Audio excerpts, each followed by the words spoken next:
Selamat datang di channel Pemuja Malam. Jangan lupa like, share, and subscribe ya. Terima kasih.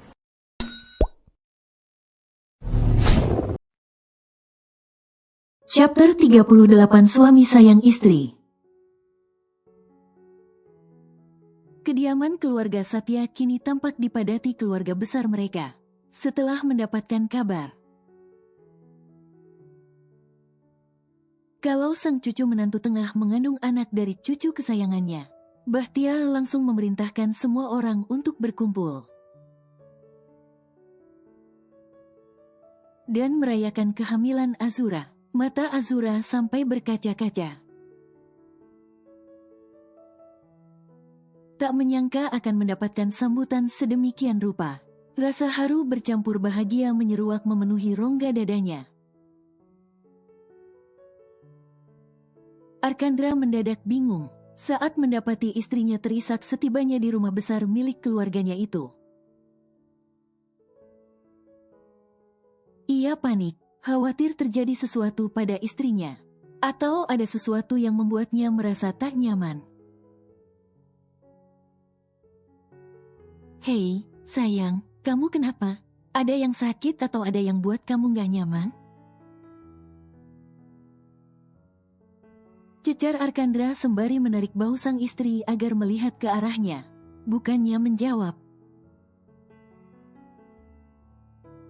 Azura yang pantang memperlihatkan air matanya justru makin terisak. Hingga tangisannya menarik atensi semua orang di rumah itu.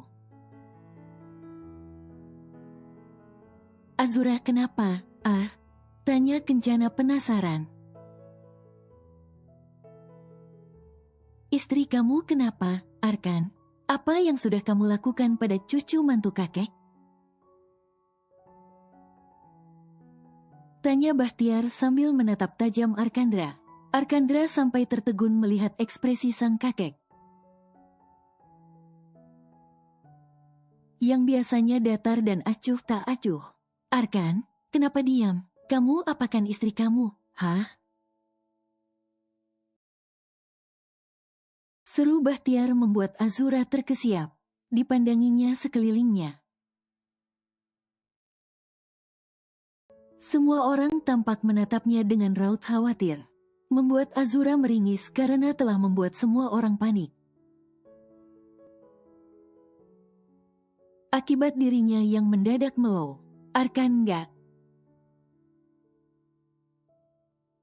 Mas Arkan enggak ngapa-ngapain, Zura kok kek. Potong Azura membuat Arkandra mengalihkan tatapannya pada istrinya itu.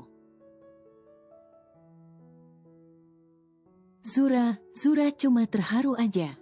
Sekian lama Azura nggak merasakan kegembiraan berkumpul bersama keluarga.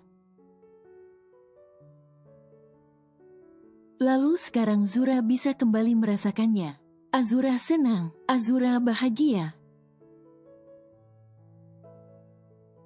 Terima kasih Kak, Mas, udah menerima Azura yang serba kekurangan ini. Tukasnya sambil membersit cairan dari hidungnya. Yang ikut keluar bersamaan air mata. Acara melow-melowan justru menjadi tawa menggema.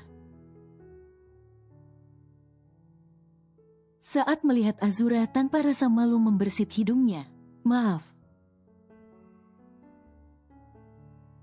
Tukasnya malu sendiri. Semua orang terkekeh geli melihatnya. Benar-benar perempuan yang konyol batin Bahtiar. Tapi tak pelak ia memuji. Sekaligus mengucapkan terima kasih walaupun dalam hati. Sebab kehadiran Azura telah memberi warna tersendiri di masa tuanya. Ia juga berhasil menyembuhkan trauma sang cucu. Sekaligus menjadikannya calon ayah masa depan. Dulu Bahtiar sempat khawatir Arkandra akan terus hidup seorang diri. Tanpa mau mengenal cinta lagi apalagi menikah. Namun siapa tahu, gadis yang ditemui Kencana itu berhasil membuat sifat ceria. Dan senyum manis cucunya yang telah lama hilang kembali lagi. Bahkan kehadirannya membuat ular betina yang sempat bersarang di rumah megahnya keluar dari persembunyiannya dan mendapatkan hukuman yang tak disangka-sangka. Bahtiar lantas menyeret kakinya dengan dibantu kruk di ketiaknya, mendekati Azura dan memeluknya dengan sayang. Disekanya air mata Azura dengan ibu jarinya. Tak perlu berterima kasih. Bukankah sekarang kau pun bagian dari keluarga ini? Justru kakek yang seharusnya berterima kasih. Sebab berkat cucu menantu kakek ini, keluarga kakek kembali diwarnai kebahagiaan dan senyuman tulus semua orang. Dan yang paling utama, kau mampu mengembalikan kebahagiaan di wajah cucu kakek, Arkandra. Ucapnya lembut syarat kasih sayang. Oh ya, selamat atas kehamilanmu. Semoga kebahagiaan selalu menyertaimu. Imbuh Bahtiar lagi membuat Azura kembali meneteskan air mata harunya. Ternyata istriku bisa melau juga ya. Kirain selama ini cuma bisa marah-marah dan nyebelin doang. Cibir Arkandra membuat Azura mencebikkan bibirnya. Kakek, Mas Arkan tuh lihat, demen banget ngejekin aku. Rengek Azura sambil menghentakkan kaki, membuat semua orang melototkan matanya. Bukan tanpa alasan sebab ini kali pertama ada seseorang yang berani merengek pada kakeknya. Arkan, gak boleh usil sama istrimu. Kau tahu, sifat manja istrimu ini mengingatkan kakek pada mama kalian. Dulu, saat hamil dirimu, mamamu juga suka manja sama kakek. Mama kalian sudah kakek anggap seperti putri kakek sendiri.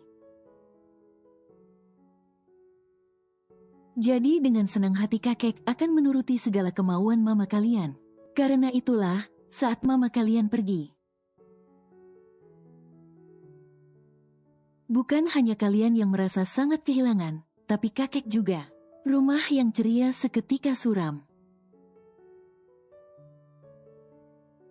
Tapi kakek kini bahagia. Akhirnya ada seseorang yang mampu memberikan warna di rumah ini lagi. Terima kasih, cucuku, kau sudah mengembalikan keceriaan di rumah kami ini. Ucap Bahtiar dengan mata berkaca-kaca. Di ruang tengah itu, semua orang tampak berbagi canda dan tawa. Sesekali ada haru menyelimuti, namun setelahnya kembali ceria lagi. Semua tampak berbahagia atas kehamilan Azura. Bahkan Elis pun sudah tak sabar menantikan kehadiran calon adiknya tersebut. Tante, katanya tante mau punya adik bayi. Adik bayinya mana tante? Elis mau lihat, Elis mau cium juga. Ujar Elis membuat semua orang terkekeh. Adik bayinya ada, tapi masih di dalam sini nih. Tunjuk Azura ke dalam perutnya. Oh, kirain Elis udah ada. Wah, nanti perut tante pasti akan jadi gede kayak balon dong tante. Kayak mama temen Elis, perutnya gede banget. Kata temen Elis, di perut mamanya ada 2 dedek bayi. Kalau di perut tante ada berapa dedek bayi? Celoteh Elis penasaran. Wah, tante belum tahu, sayang. Emangnya kenapa kalau ada 2? Elis mau minta 1 buat temen Elis main boneka. Ujar Elis polos mengundang tawa kencana dan suaminya. Nggak boleh, kalau kamu mau, minta sana sama mama papa Elis. Minta buatin 2 sekaligus.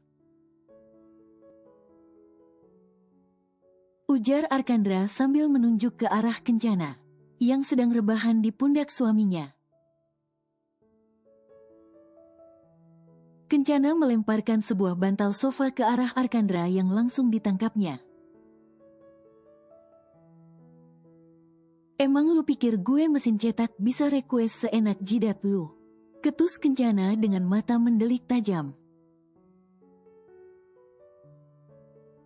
Lah, bukan gue yang minta tapi anak lu, ya kan, Lis? Elis pingin adiknya langsung 2 kan? Bilang gih ke mama sama papa kalau Elis minta bikinin adik yang lucu. Tapi nggak boleh lebih lucu dari anaknya om, ya? Anak om itu harus yang paling lucu dan menggemaskan. Lama-lama lu masuk rumah sakit jiwa, kan? Ngajarin anak gue itu yang bener, bukan yang aneh-aneh. Sungut Kencana sebal. Yang ngajarin aneh-aneh itu siapa? Aku kan cuma nanya terus buat warning lebih awal aja. Iya mama, kan mama sendiri yang ngajarin Elis. Bilang minta adeknya satu buat temenin Elis main boneka. Ucap Elis polos membuat Kencana menutup wajahnya dengan kedua tangan. Duh, anak itu kok jujur banget sih? Jujur sih boleh, bagus malah tapi ya nggak gini juga. Sungut Kencana dalam hati. Pelan-pelan, Kencana mulai beringsut ingin melarikan diri. Arkandra pun dengan sigap mengejarnya. Elis, bantu om tangkap mama. Mama nakal udah ngerjain om. Teriak Arkandra membuat Kencana mempercepat langkahnya. Elis pun dengan semangat membantu Arkandra. Membuat Azura, Bahtiar, dan suami Kencana terkekeh melihatnya. Om, hadang mama di sana. Mama, jangan kabur. Teriak Elis memenuhi ruang keluarga itu. Elis, kok kamu bantu Om Arkan sih? Seharusnya kamu itu bantu mama, bukan Om galak kamu itu. Seru Kencana geram sang anak justru lebih memihak pada Arkandra. Arkandra tergelak mendengarnya. Nggak mau, mama nakal kata Om Arkan. Tolak Elis. Rumah keluarga Satya itu akhirnya kembali ceria. Setelah kehilangan sinarnya beberapa tahun yang lalu. Terdengar tawa canda penuh kebahagiaan dari sana. Membuat seseorang yang berdiri di balik pintu. Tersenyum sendu menatap ke arah keluarga bahagia itu. Kebahagiaan yang telah lama hilang kini telah kembali. Kesedihan yang pernah merajam jiwa-jiwa penghuni rumah itu kini telah pergi. Matahari keluarga itu kini telah kembali tapi dengan sosok yang baru. Sungguh, Bimantara sangat menyesali kebodohannya. Tergoda kelembutan dan perhatian dari ular berbisa seperti Finlandia. Karena kesalahannya itu, bertahun-tahun rumah itu terasa hambar dan dingin. Tak ada kehangatan apalagi keceriaan. Hanya ada ketegangan dan kehampaan.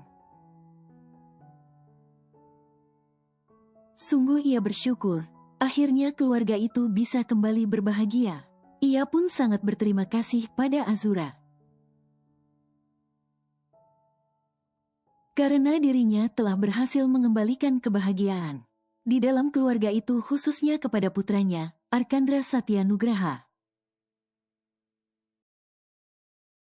Azura melewati masa-masa kehamilannya dengan penuh sukacita. Apalagi sesibuk apapun Arkandra. Dia tetap mengusahakan memberikan perhatian yang begitu besar. Membuat Azura merasa begitu bahagia. Bukan hanya sang suami yang begitu memperhatikan dirinya, tapi juga keluarga besarnya. Bahkan Melody pun begitu memperhatikannya, karena ia sudah cukup dekat dengan keluarga Gerald. Nenek dan Mama Gerald pun ikut-ikutan memperhatikannya. Nikmat mana lagi yang dapat ia dustakan? Setelah segala cinta dari berbagai arah tercurah untuknya. Assalamualaikum. Ucap Azura saat panggilan teleponnya diangkat Arkandra. Waalaikumsalam, sayang, ada apa? Kok tumben jam segini udah telepon? Kangen, Ucap Arkandra seraya menggoda sang istri. Di liriknya jarum jam masih menunjukkan pukul 9:30 pagi. Entah apa yang diinginkan istrinya itu, sebab tak biasanya ia menghubunginya di jam seperti ini. Sedangkan dirinya saja baru tiba di kantor pukul 8 tadi. Kangen, pede. Kilah Azura, kalau Mas Arkan nanya dedeknya yang kangen. Baru jawabannya iya, imbuhnya disusul sebuah kekehan. Yang sontak saja membuat kedua sudut bibir Arkandra terangkat ke atas. Halah, gak mau ngaku? Ejek Arkandra. Cius, gak bohong, aku mana ada kangen sama Mas. Kalau dedeknya nah baru iya, kalau ibunya bukan kangen sama Mas. Tapi sama bakso di dekat kontrakan lama ibunya. Apalagi kalau kuahnya ekstra pedas, syedap. Sama sop buahnya juga. Abis makan yang panas dan pedas. Diminumin yang seger-seger plus dingin. Duh dek, ibu jadi ngiler nih. Kita kesana aja yuk dek. Tapi kita minta izin sama ayah dulu. Boleh kan ya ibu sama dedek makan di sana? Ucapnya dengan suara selembut mungkin dan sedikit didramatisir. Nggak boleh, tolak Arkandra cepat. Azura yang mendengar penolakan itu lantas memberengut masam, dengan mata yang sudah memerah. Yah dek, kita nggak dibolehin ayah tuh. Ya udah, kita tiduran aja yuk. Assalamualaikum.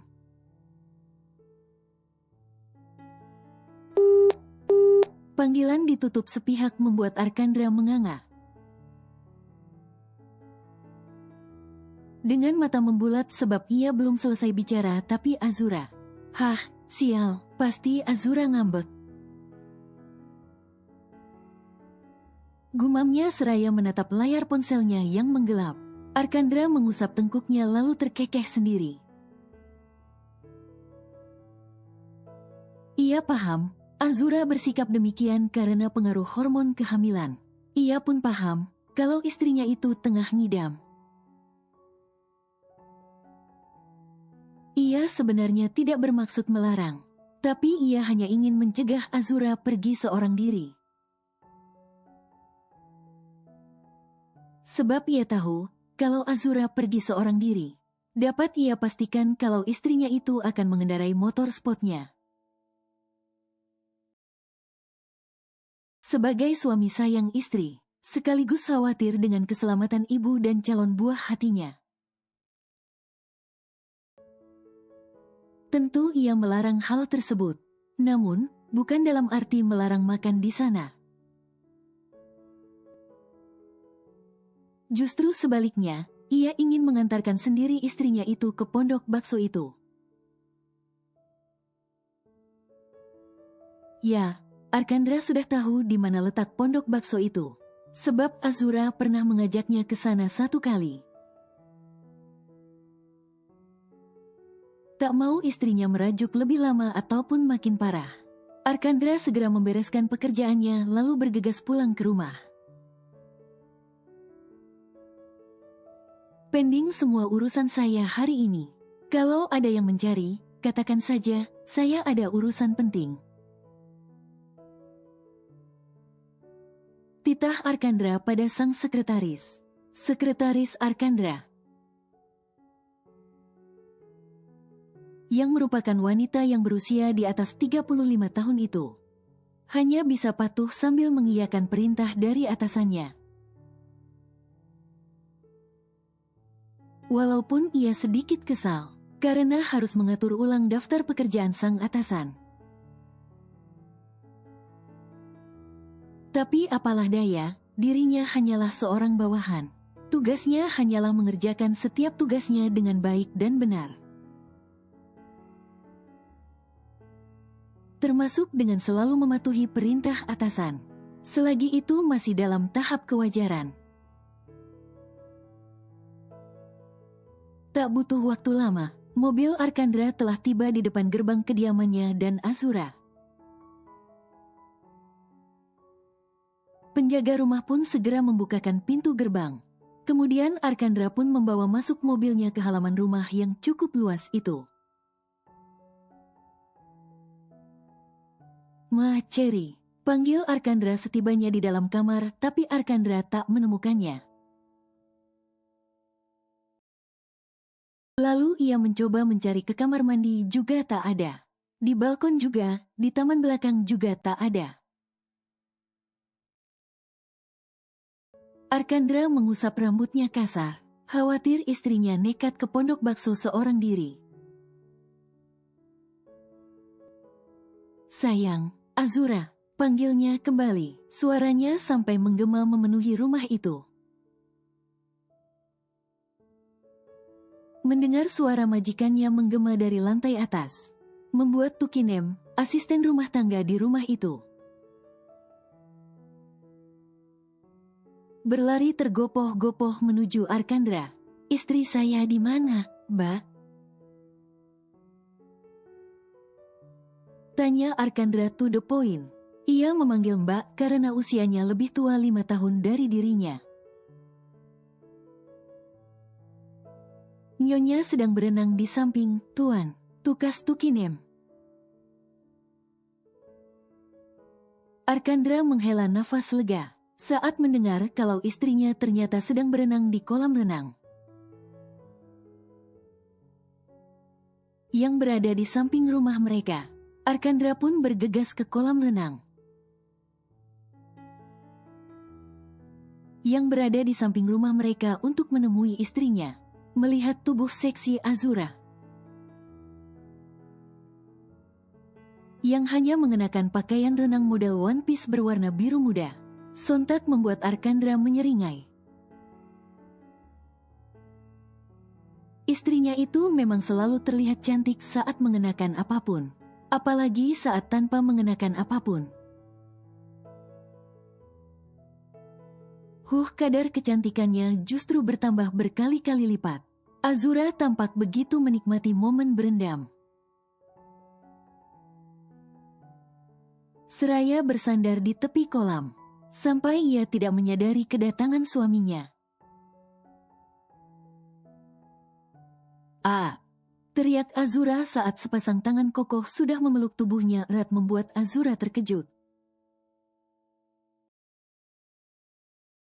"Mas Arkan, usil banget sih. Kaget tahu, Mas, kalau aku jantungan gimana?" Azura mencebik membuat Arkandra mengecupnya sekilas. Azura yang masih merasa marah karena tidak diizinkan pergi makan bakso di dekat kontrakan lamanya lantas membuang muka. Marah, goda Arkandra. "Iya, kenapa? Nggak boleh," desis Azura sambil menggigit bibir bawahnya. Untuk menahan segala rasa yang kian bergelora, karena gerakan tangan Arkandra telah mampu menguasai sisa-sisa kesadarannya. kenapa marah? Udah tahu nanya. Ketus Azura, mau makan bakso, Azura mengangguk pelan dengan bibir yang mengerucut. Kenapa teleponnya ditutup? Kan Mas belum selesai ngomong. Buat apa? Endingnya juga pasti sama kan? Aku nggak boleh makan bakso di. Kata siapa? Makanya, jangan asal tutup telepon. Dengarkan dengan jelas terlebih dahulu. Mas bilang nggak boleh. Tapi bukan nggak boleh makan bakso, tapi nggak boleh pergi sendiri. Mas nggak mau ambil risiko terjadi sesuatu yang buruk pada kalian. Karena kalian adalah separuh nafas, Mas. Jadi Mas yang akan anterin ke sana. Jelas Arkandra membuat mata Azura seketika berbinar indah. Mas Arkan serius? Tanya Azura penuh semangat dengan kedua tangan yang telah melingkari leher Arkandra. Arkandra mengangguk lembut dengan tatapan mata yang telah tertuju pada bibir Azura. Jadi, kasih Mas makan dulu, sebentar.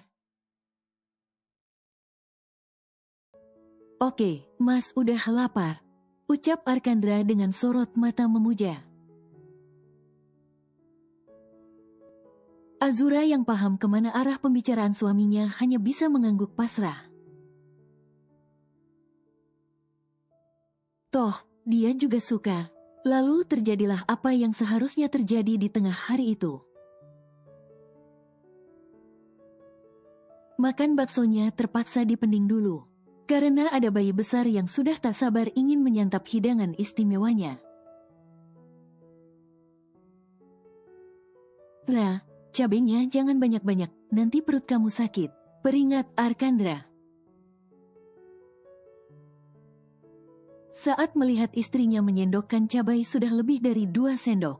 Sampai-sampai kuahnya pun terlihat mengerikan. Pekat warna kecap ditambah saus sambal. Lalu cabai yang entah sudah berapa sendok Azura tuangkan ke dalam baksonya. Itu lebih pantas disebut makan cabai pakai bakso daripada bakso pakai cabai.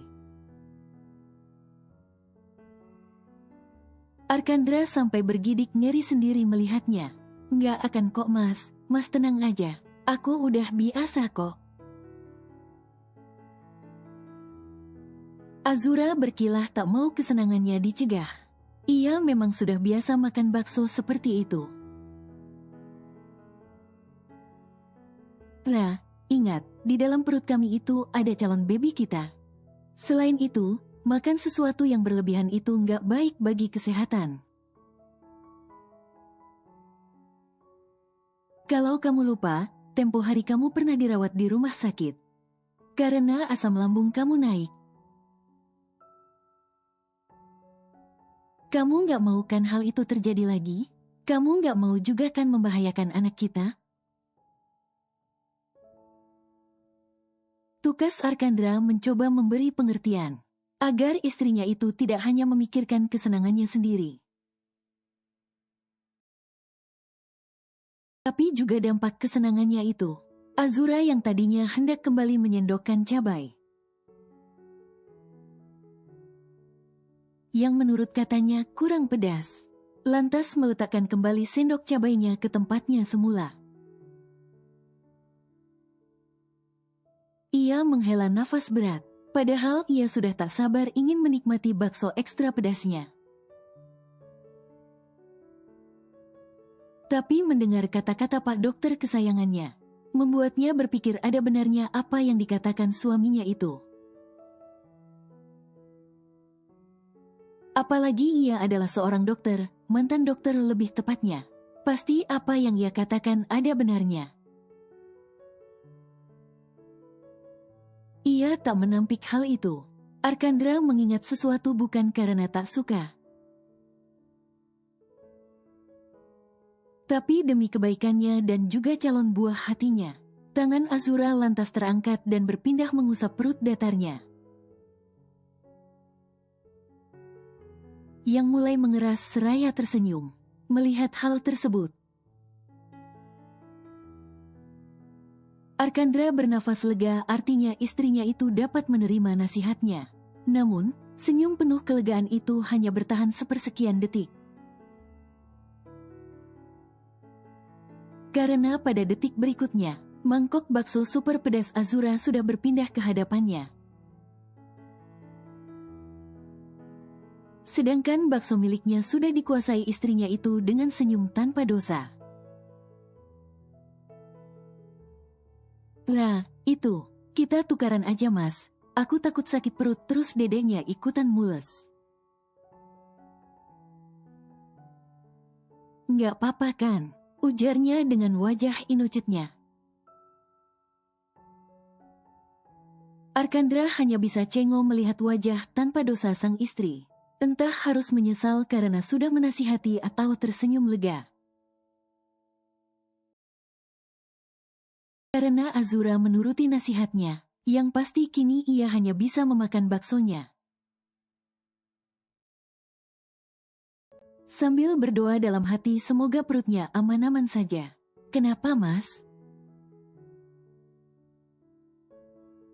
tanya Azura seperti tak mengerti kegalauannya sama sekali. Atau memang tak paham sama sekali. "Ah, enggak apa-apa. Ayo, buruan makan," ucapnya sambil menyendokkan bakso ke dalam mulutnya. Seolah tidak masalah padahal dalam hati ia sudah was-was. Astaga, pedasnya, auto sedia obat diare ini. Desahnya dalam hati. Sementara itu, di kampus Melody,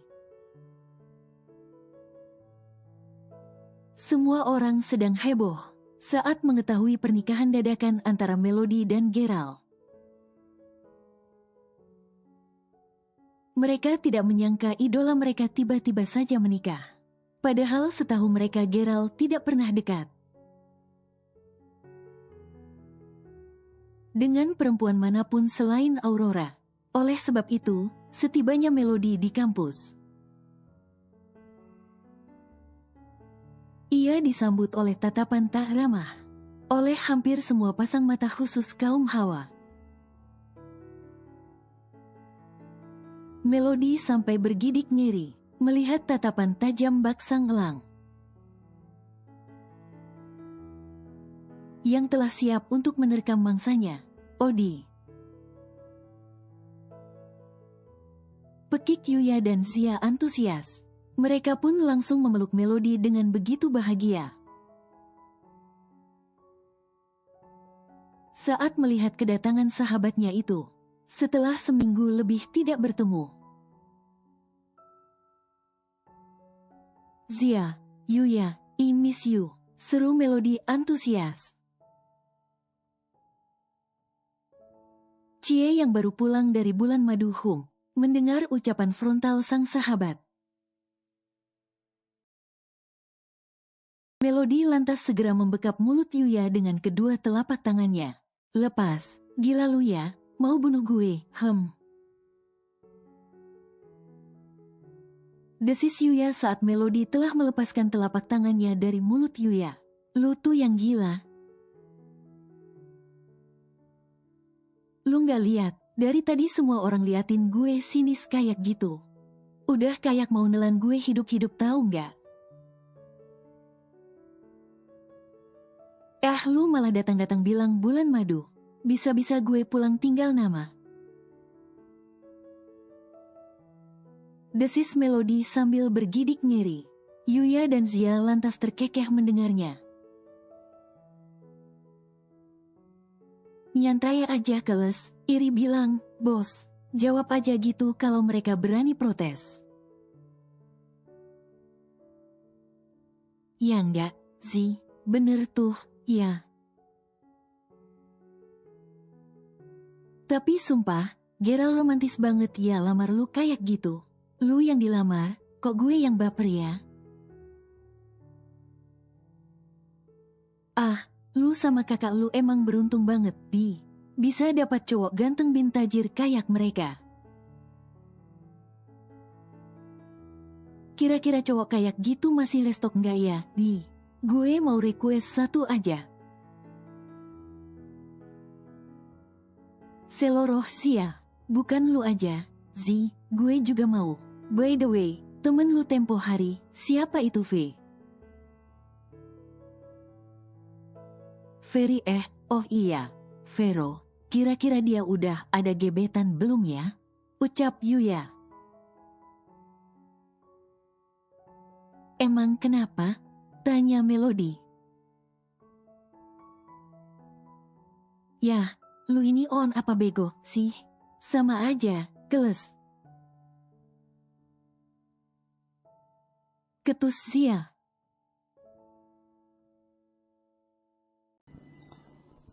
Bersambung.